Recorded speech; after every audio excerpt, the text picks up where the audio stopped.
Football is a sport where dreams are made and crushed in equal measure, as millions of people in America and around the world cheer on their favorite teams and players. A sport where men break their bodies for our entertainment as they showcase stunning feats of human athleticism. A sport where 32 teams hope to win the Super Bowl, and where 31 teams watch Tom Brady lift the Lombardi Trophy every year in disappointment. Life isn't fair. Get used to it. And like other sports, many video games have been developed that aim to capture the thrill and excitement of playing in the National Football League. But if you were to ask anyone what the football video game is, there's really only one answer: Madden NFL. EA's annual franchise is undoubtedly the most iconic football video game in existence. It's also the only one officially licensed by the NFL, but we'll touch on that later. For over 30 years, Madden has sought to replicate football virtually through some entries that have been better received than others, but despite the ups and downs of the franchise, no one can deny its success. It is consistently one of the highest selling games each year, and the franchise as a whole has sold hundreds of millions of copies. Madden is one of EA's biggest moneymakers, and that is not going to change anytime soon. So how has Madden evolved over the years? What caused its creation? How has it changed? Is the Madden curse real or not? Today, we're going to take a look at the history of the Madden franchise and see just how it came to be one of the biggest video games on the planet. I'm Camille Salazar-Hadaway from The Leaderboard, and this is the evolution of Madden. Our story begins with a tabletop game called Strat-O-Matic. It's a pen and paper game that aims to simulate professional sports and is most famous for its baseball edition. But its football game is what's important here. One longtime fan of the game was Trip Hawkins, otherwise known as the founder of Electronic Arts. Hawkins wanted to create a computerized version of Strat-O-Matic, which he began to do shortly after EA was founded in 1982. Hawkins approached a few people to sponsor the game, including San Francisco 49ers quarterback Joe Montana and California Golden Bears coach Joe Kapp, but both declined. And so, Hawkins asked former Oakland Raiders coach and current football analyst / television pitchman John Madden. Hawkins pitched the game alongside EA producer Joe Ybarra aboard an Amtrak train in 1984 due to Madden's fear of flying. Madden knew nothing about computers, but was impressed by Hawkins' credentials and was willing to hear him out. Hawkins thought that Madden would simply endorse the project by slapping his name on it. For his part, Madden thought it would be a good educational tool, allowing people to test plays and schemes. It would be a sophisticated simulation with real football rules. With one exception, there would be 7 players per side on the field instead of 11. And with that, Madden flipped. Not having 11 players on each side meant that EA's football wasn't real football. The trouble was that the computers of the era didn't have enough power to simulate 22 players playing football. But Hawkins and Ybarra persevered, and Madden signed onto the project. A project that wouldn't launch until 1988. Considering the average game took just over a year to make in that era, Madden's development time was unprecedented. Much of the problem was a result of the aforementioned technical issues. But confounding that was the fact that EA got tangled up in a lawsuit with Bethesda Softworks. Yes, that Bethesda, makers of Skyrim. In the 80s, they were hired by EA to work on Madden after the release of Gridiron, a football game Bethesda developed. Their contract said that EA would release future Gridiron games in exchange. But when that never materialized, Bethesda sued. Throughout all of this, Ybarra had learned all there was to learn about football while producing the game. A single programmer was in charge of inputting all of the code. No one knew what the game should even look like, as few had even attempted a football simulator before. At one point, Madden himself thought the game was abandoned. But after 4 years, there was light at the end of the tunnel. In 1988, John Madden's football was released for Apple II computers, and this is what it looked like.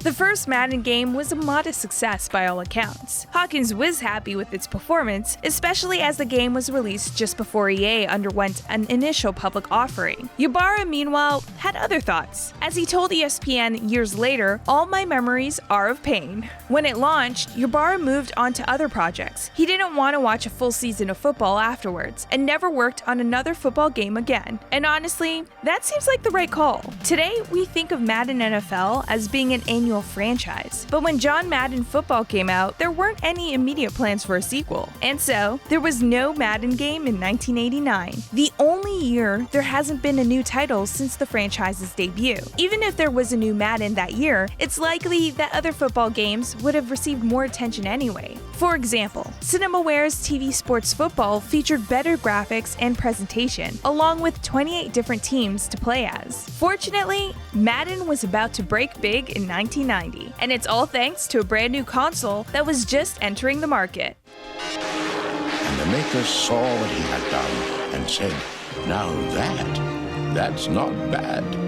Discover Genesis, and your world will never be the same." The Sega Genesis had launched in 1989 as the first big challenger to Nintendo's console dominance. Sonic the Hedgehog was still a few years away, and there weren't a lot of titles that drew the attention of players, particularly those in America. Sega wanted games that could go head-to-head with Nintendo. At the same time, EA was looking to grow its brand in the console space after becoming a familiar name for home computers. Hawkins thought that the Sega Genesis would be the future of gaming due to its better graphics in addition to a controller that he thought was better for sports games. While negotiating with Sega publicly, Hawkins secretly ordered EA's developers to reverse engineer the Genesis in order to figure out how to make their games run without paying costly licensing fees. If caught, Sega would likely sue, but EA needed to get a leg up when developing a new Madden. While negotiations were underway, EA devs cracked the code and began working on a new Madden. New features included a pseudo 3D field, as well as a controller scheme where each receiver was linked to a specific button, a scheme that is still used to this day. Just as Madden was ready to launch in 1990, EA had changed its course due to Sega's poor choices. Turns out, Sega signed a deal with quarterback Joe Montana for him to be their American spokesperson in exchange for a game released in 1990. That game,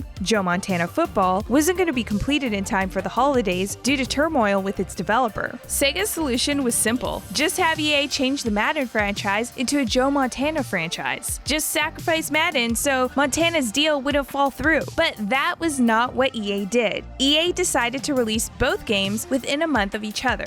That's a pretty dumb decision, right? Why would any company release two games at the same time that were competing against each other? Well, it turns out it wasn't a bad move, because while Hawkins said EA would work on both Madden and Montana, he never said he would make them equal to each other. EA copied Madden's code for Joe Montana Football, but deliberately made it worse. They cut the number of plays available in-game, made the player images more cartoony, and got rid of the 3D-like field. Madden 90 was released in December 1990, with Joe Montana Football following a month later. The latter sold decently well, but Madden sold over 400,000 copies. It was a bona fide hit, becoming a killer app for Genesis in America. Helping matters was the fact that Madden 90 wasn't quite as realistic as its predecessor, meaning that it was easier to pick up and play thanks to its arcade gameplay. Madden would be ported to the Super Nintendo a year later, but it had noticeable frame rate issues in comparison to the Genesis version. While Madden games would continue to be released for Nintendo consoles, it was clear to everyone that if you wanted to play sports games, you had to play it on a Genesis. John Madden Football 92 built off its predecessor by adding more plays, more audibles, and even instant replays. But if you ask me, the biggest addition to the franchise was the ambulance.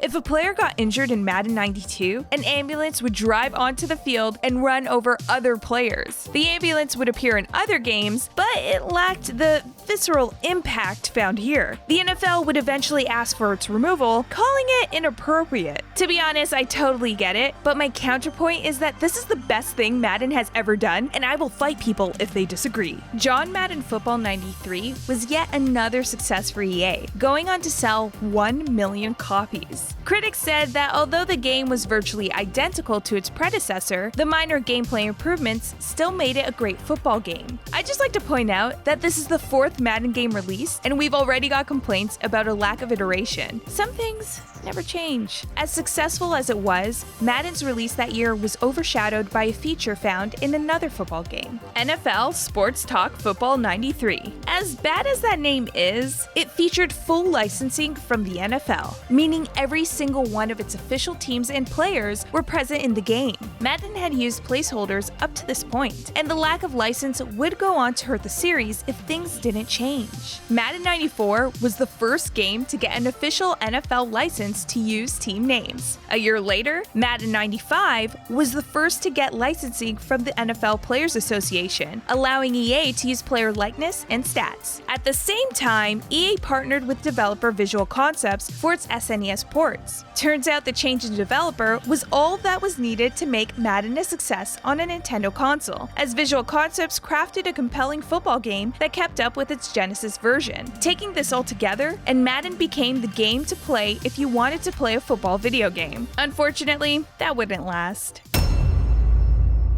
It's 1995, and Sony's PlayStation is about to launch in North America. To capitalize on this, EA hired Visual Concepts to create the first Madden for the new 32-bit console. EA had created a Madden for a 32-bit 3DO earlier, but since the 3DO flopped, no one really paid attention to the Madden game released for it. Madden 96 previews for the PS1 looked stunning. It would have multiple camera angles, detailed player sprites, and multiple features that made it look like an NFL broadcast. Progress on the game went well at first, but whether it's due to their lack of familiarity with the PS1 or by biting off more than they could chew, Visual Concepts fell behind. As release dates slipped, EA needed Madden 96 to be polished in order to contend against Sony's upcoming NFL game. When it became apparent that the game would not launch in time for the holiday season, EA canceled the game and ended their relationship with Visual Concepts. As for Sony, it launched NFL Game Day in 1995 to great acclaim in sales. EA had a rival on its hand, and unfortunately was already behind in the race for PlayStation dominance. The late 90s saw both franchises engage in a head-to-head battle over control for the title of Best Football Video Game Franchise. It was an ongoing series of one-upmanship as both series added new features to appeal to players. For Madden 97, EA hired Florida-based Tiburon Entertainment and pushed for bolder 3D graphics and smooth animations at the cost of bad AI. Seriously, you could just chuck the ball and your opponent would fail to do anything about it. Meanwhile, NFL Game Day 97 featured a fantastic control scheme backed by AI that cannot be defeated by running the same play over and over again. Madden greatly improved thanks to the implementation of what they called Liquid AI for Madden 98, yet it still had sprite-based graphics. And who would step up and release the first fully 3D football game with polygonal players? If you haven't guessed NFL Game Day, you haven't been paying attention to this video. Your punishment is going back and watching this video from the beginning.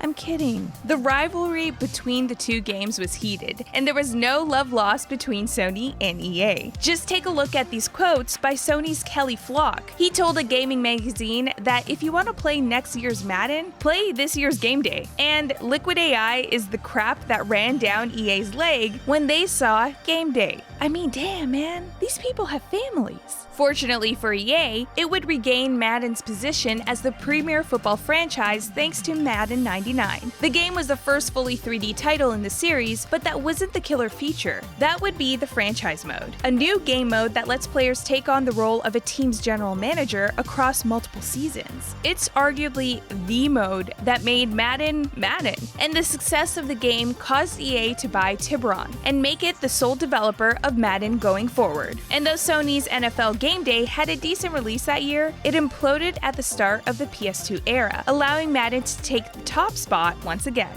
Concurrently, Madden did not release a new game for Sega's Dreamcast, despite Sega being a major factor as to how Madden grew in popularity. That led Sega to partner with Visual Concepts. the old Madden developer, to release NFL 2K, their answer to Madden. It's a good game, and sequels that followed for the Dreamcast and later other consoles were also well received. But it wasn't Madden. At this point, the Madden series had become a brand, and name recognition was a huge factor in driving sales. It's been said that the lack of Madden on Dreamcast was one of the major reasons why the console failed. That's right, the game that helped make Sega a competitor 10 years prior was also partially responsible for its exit from the hardware game. It was around the time that EA made a franchise-defining decision. Up to this point, the cover of every Madden featured John Madden. An athlete appeared on the cover every now and again, but that was rare. Yet, as a new generation of football players took the field, EA realized that those same players had grown up with and loved to play Madden. So why not make the athletes the stars? Why not have athletes appear on the cover? Madden didn't like that. The games were named after him. Why should anyone else grace its cover? Despite his protests, come Madden 01, Tennessee Titans running back Eddie George was the cover star. Madden has not appeared on a cover again, and let's be real, it's likely he won't. Ask a person on the street what Madden is, and they'll more than likely say the video game rather than the name of a Super Bowl winning coach. Being on the cover of Madden was quickly seen as a status symbol, a modern day version of appearing on a cereal box or the cover of Sports Illustrated. But the addition of athletes on the cover would bring about a strange phenomenon years later. It was something that emerged organically, quickly becoming a strange bit of pop culture. I'm talking, of course, about the Madden curse. EA denies it to this day, but athletes who show up on the cover of Madden often experience poor play or injuries in the season immediately following their appearance. Take Michael Vick, who broke his leg shortly after being announced as the cover star of Madden 04. Or Drew Brees, who followed up his Super Bowl winning season by throwing the most interceptions in his career after appearing on the cover of Madden 11. Pretty soon, fans began to actively campaign against their team's players who were rumored to be in line for a cover appearance. San Diego Chargers fans created a website to advocate against star running back LaDainian Tomlinson appearing on the cover of Madden 08, an appearance he would eventually decline. So is the Madden curse real? While there have been many instances of football players having down seasons after appearing on the cover, there is a simple explanation. Athletes appear on the cover due to having exceptional seasons, and it's hard for that to repeat twice in a row. All athletes eventually fall back to an average, and injuries often are a matter of luck. And not all cover stars suffer the curse. While Patrick Mahomes threw for 24 fewer touchdowns the season after he appeared on the Madden 20 cover, he also led the Kansas City Chiefs to a Super Bowl win. Anyways, back to the history of this football video game. While Sega may have abandoned its console hopes, Visual Concepts was still able to release games in the NFL 2K series for the PlayStation 2 and Xbox. Both franchises benefited from the competition. NFL 2K was the first to introduce online multiplayer to football, with Madden incorporating it starting with Madden 03. On the other hand, Madden hit back by adding, well, the hit stick to Madden 05. This enabled for more subtle control when tackling, which made defensive plays much more interesting. During this era of Madden, it would be very remiss if we did not talk about the greatest Madden player of all time. That honor belongs to Atlanta Falcons quarterback Michael Vick in Madden 04. Players in Madden are assigned ratings to their overall talents and more specific skills. If you have above a 90 overall rating, you're a great player.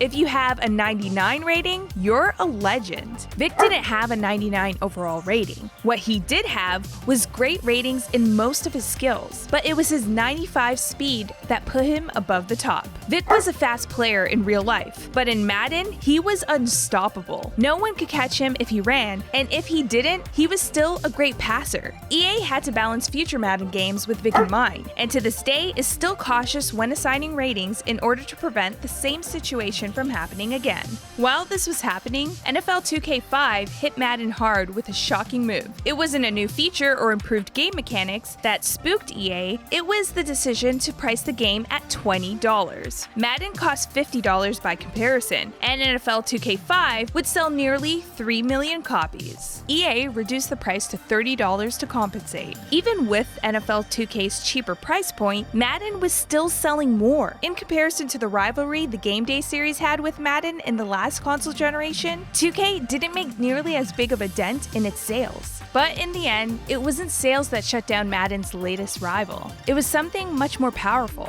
At the time, the NFL decided that it would stop handing out multiple rights deals to different companies. Instead, there would be one deal per type of product. That meant there would only be one NFL licensed football game on the market. And so, EA reportedly paid $300 million for the exclusive rights to make NFL video games. NFL 2K could not compete, and Visual Concepts have not made another entry in the franchise since. People like to blame EA for securing the rights, but it was ultimately the NFL's decision to have one licensed video game, and Madden was one of the most profitable games for EA. It would be stupid if EA didn't pay the big bucks to keep their cash cow afloat. If you want to get angry about the exclusivity, take it out on the NFL. That being said, if you want to get angry at EA for the state of the Madden franchise, be my guest. Since 2005, Madden has continued to sell millions upon millions of copies each year, and year after year, complaints among the Madden faithful have increased. It didn't take that long. The first Madden for PlayStation 3 and Xbox 360 was Madden 06, and it is widely viewed as one of the worst entries in the series. This was a combination of a bad 360 port that saw features cut as well as the introduction of the passing cone. This was a mechanic that simulated a quarterback's field of vision. They could only make accurate passes if the receiver was in the cone.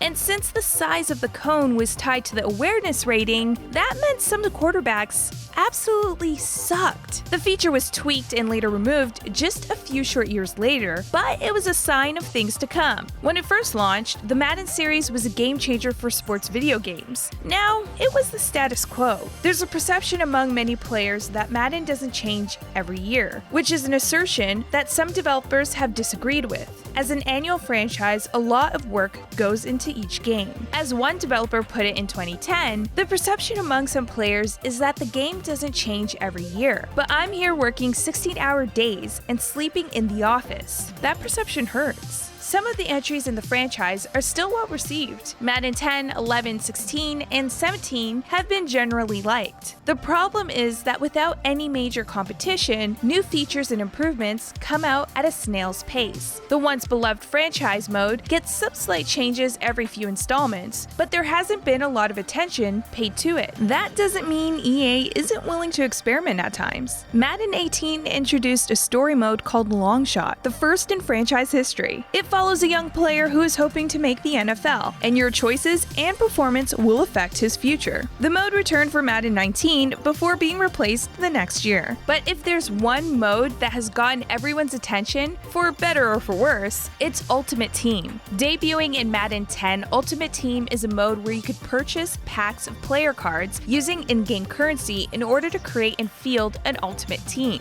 Want Tom Brady throwing passes to Deion Sanders? This is how you do it. More importantly, you could purchase packs with real money. As the years have progressed, aggressive microtransactions for Ultimate Team have gotten worse in the years since its debut. Many fans believe that Ultimate Team is what EA focuses on to the detriment of other modes. Considering that the mode makes hundreds of millions of dollars each year, it's easy to see why. This has resulted in Madden 21 being seen as one of the weakest entries in the series, with users review bombing the game for its lack of innovation. Madden 22 has a similar reputation, and it looks like the perception of Madden as an unchanging bland football game may be here to stay. Not that it affects the sales. Madden continues to sell millions of copies each year, as many people are content to just buying a new Madden no matter what. The biggest hope for change outside of EA comes from a new NFL deal. The league has signed a deal with 2K Games to make new football arcade games that aren't as realistic as Madden. That game was supposed to come out in 2021, but but it's been delayed till after March 2022 for unspecified reasons. It likely won't go head-to-head with Madden, but the new NFL 2K game may be the best shot at injecting life back into football video games. Until then, Madden is gonna keep doing what it does best, living its best life as the only NFL game in town. And who knows, with a new game coming out every year, sooner or later we're bound to get a game that reaches the heights of Madden's glory days, right?